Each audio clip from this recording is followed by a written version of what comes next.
रखकर जला दी है। व्यापार होगा, व्यवसाय होगा या फिर घर में रखा हुआ धन होगा, 15 दिन के लिए वो छिन्न होगा, वो जाएगा। पैसा टिकने वाला नहीं 15 दिन तक, चाहे कुछ भी कर लो। नमस्कार भक्तों, हर हर महादेव। आज की इस वीडियो में हम पंडित प्रदीप जी मिश्रा द्वारा जानेंगे कि दिया जलाते समय कौन सी गलती नहीं करनी चाहिए जिससे हमारे घर से माता लक्ष्मी, कहने का मतलब है कि धन दौलत जाने लगता है। देखिए, वैसे तो दिया अक्सर इस्तेमाल किया जाता है, पूजा पाठ में हर जगह जलाया जाता है क्योंकि दिया जलाने के काफ़ी लाभ मिलते हैं। लेकिन कई बार क्या होता है कि अनजाने में, जानकारी के अभाव में हम लोग सामान्यतः कुछ ऐसी गलतियां करते हैं जिसका कहने का मतलब है कि हमें नुकसान होने लगता है और हमें पता ही नहीं चलता है कि आखिर हम ऐसी कौन सी गलती कर रहे हैं। तो आज की इस वीडियो में पंडित प्रदीप जी मिश्रा दिया जलाने से लेकर काफ़ी महत्वपूर्ण बात बता रहे हैं, काफ़ी सामान्य गलती के बारे में बता रहे हैं जो हमें से बहुत लोग करते हैं, जिसके कारण क्या होता है कि हमारे घर से लक्ष्मी चली जाती है, लक्ष्मी रुष्ट हो जाती हैं। कहने का मतलब है कि हमारे घर से धन दौलत कम होने लगता है। आज की इस वीडियो में पंडित प्रदीप जी मिश्रा ने बताया है कि हमें वो कौन सी गलती है जिसे नहीं करनी चाहिए, क्योंकि वो करने से हमें, जैसा कि मैंने बताया, हमारे घर से लक्ष्मी चली जाती है।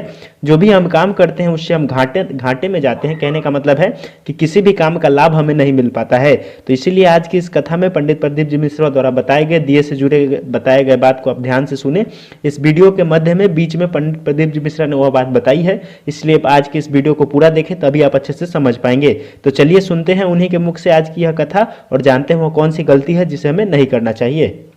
नेत्र खोल कर बोले, क्या क्या चाहिए बोलो।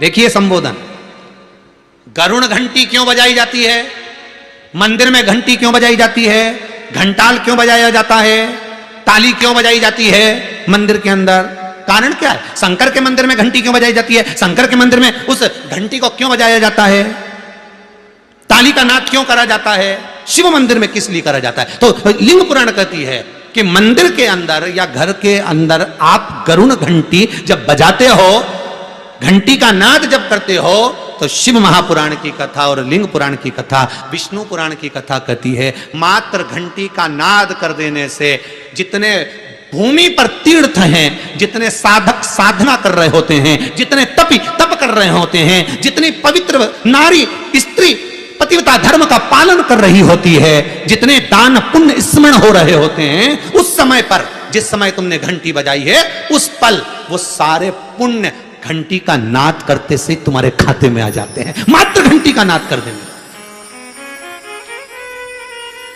शंकर जी के मंदिर में जाकर ताली का नाद किया जाता है।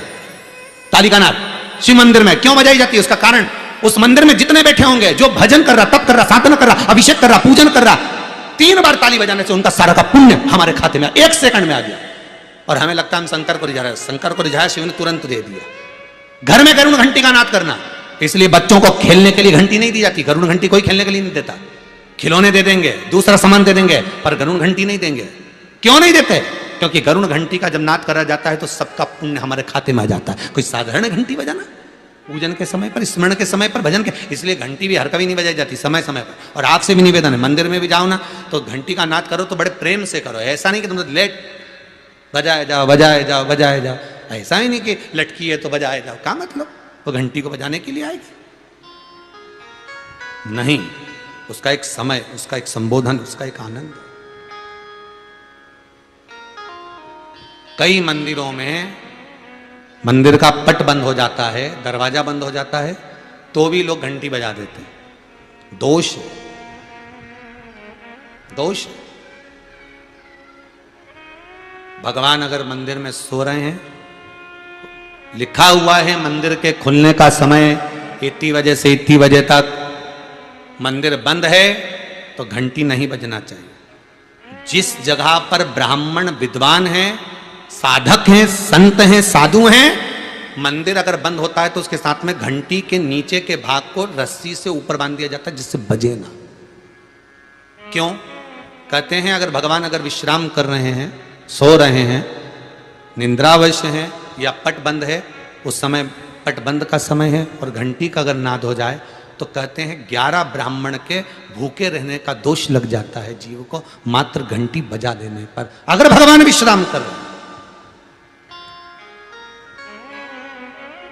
भगवान विश्राम अवस्था में है, पट बंद है, दरवाजा बंद है, और लिखा हुआ है समय, मंदिर खुलने का समय 11 बजे से इतनी बजे तक, मंदिर बंद होने का समय इतनी बजे से इतनी बजे तक, और उस बीच में तुमने तो देख लिया कि पट बंद है, तुम तो आ गए, तुमने तो मन में सोचा हम तो इंदौर से आए, हम तो भोपाल से आए, हम तो वहां से आए, हम तो वहां से आए, और भगवान का मंदिर बंद है तो क्या हुआ, हम तो घंटी तो बजाएंगे, तो बजा ले जा। 11 ब्राह्मण भूखे रहने का दोष तुम्हारे खाते में। कितना सुंदर कहा है।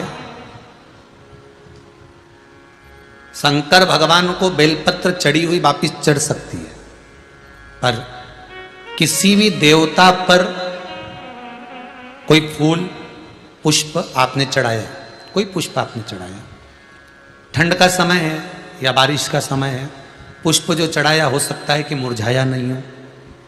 होता है ना ऐसा कभी कभी कि पुष्प मुरझाया नहीं हो, या उसमें ताजगी हो, सुंदर दिख रहा हो, बहुत अच्छा हो, और वो पुष्प चढ़ा हुआ तुमने अगर एक बार उठा लिया, उतर गया, उतरने के बाद फूल कितना भी सुंदर हो, फूल कितना भी ताजा दिखे, पर वो देवता को समर्पित नहीं हो सकता।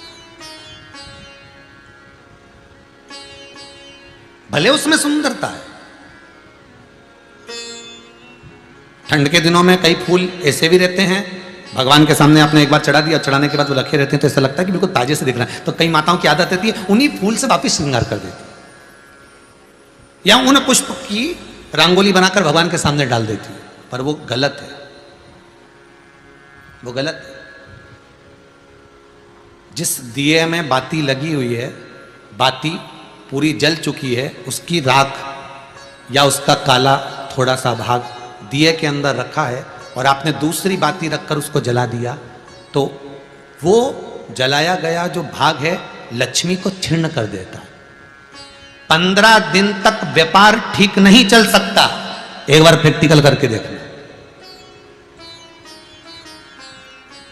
दिए के अंदर अगर कोई बाती जल गई, जलने के बाद ठंडी हो गई, ठंडी होकर उसमें राख पड़ी हुई है, या उसके अंदर कोई काला सा आप गोल बत्ती लगाते तो काला का एक भाग काला काला सा जला हुआ उसके अंदर रह जाता है। कई लोगों की आदत रहती है कि अब शाम का टाइम तो है, उसको कौन हटाए, उसी में अपन दूसरी बत्ती रख दो, जला दो, उसी में रखकर दूसरी बत्ती जला दो, भाग उसी में पड़ा हुआ है पुराना, और आपने दूसरी बत्ती अगर रखकर जला दी है, व्यापार होगा, व्यवसाय होगा, या फिर घर में रखा हुआ धन होगा, 15 दिन के लिए वो छिन्न होगा, वो जाएगा। पैसा टिकने वाला नहीं 15 दिन तक, चाहे कुछ भी कर लो, ठीक नहीं चल सकता व्यापार। तुम कितना भी दम लगा लो। कई लोग कहते भी होंगे कि हमारी दुकान तो 8 दिन तो अच्छी चलती है, 8 दिन के बाद नए क्या हो जाता है, 15 दिन अच्छी चलती, 15 दिन के बाद ना जाने क्या हो जाता है। तो उसमें गलती ढूंढो कि हम गलती क्या कर रहे हैं। नहीं तो व्यापार तो अच्छा चल रहा है, ग्राहक भी आ रहे हैं, सब कुछ होता है। जब 15 दिन ग्राहक आते हैं तो 15 दिन क्यों नहीं आते, 8 दिन ग्राहक आते हैं तो 8 दिन क्यों नहीं आते, उसके पीछे तुम्हारा कोई कारण होगा। फिर अपनी गलती को ढूंढो कि हमारी गलती क्या बोले। तो उसमें आपको वर्णन किया था कि भगवान की बेलपत्री, भगवान का प्रसाद अगर पलंग पर रखा है तो दोषपूर्ण है।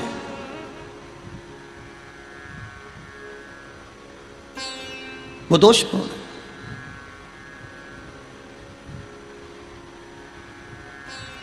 अब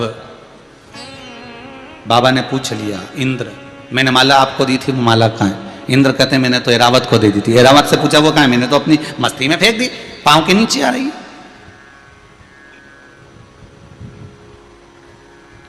मैं तुझे श्राप देता हूं इंद्र, तो तेरी सत्ता के विमुख होगा।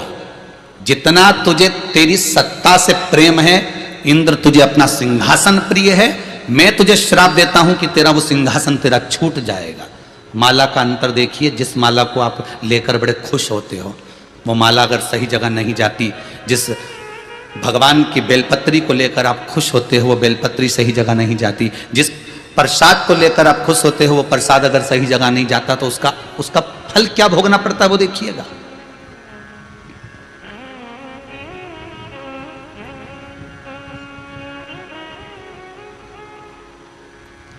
एक कथा आपको सुनाते हैं, वो कथा नहीं है, हमारे जीवन का प्रत्यक्ष उदाहरण है। प्रत्यक्ष उदाहरण।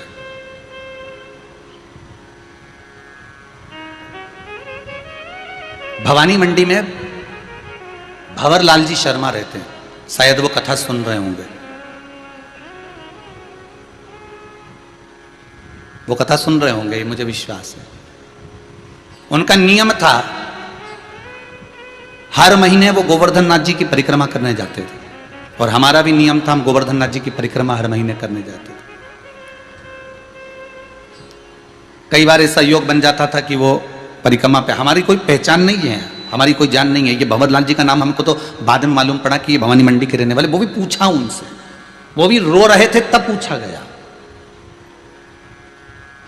ये हकीकत की कथा, ये कोई कथा किसी पुस्तक से नहीं है, ये प्रमाणित था।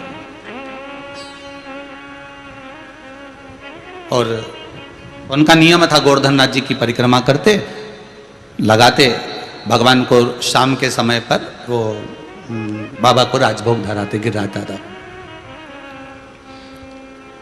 खूब भगवान की सत्ता थी, खूब वैभव था, खूब पैसा था।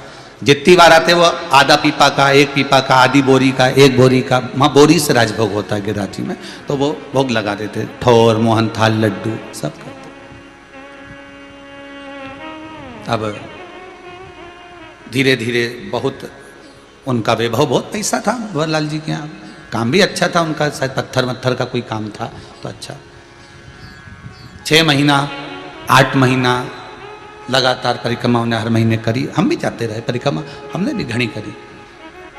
तो धीरे धीरे व्यापार उनका थोड़ा कम हुआ, जो उनका पत्थर का काम था वो धीरे धीरे एक जगह का कहीं बंद हो गया, दूसरी जगह का भी बंद हो गया, तीसरी जगह का भी बंद हो गया, बड़े दुखी हो गए।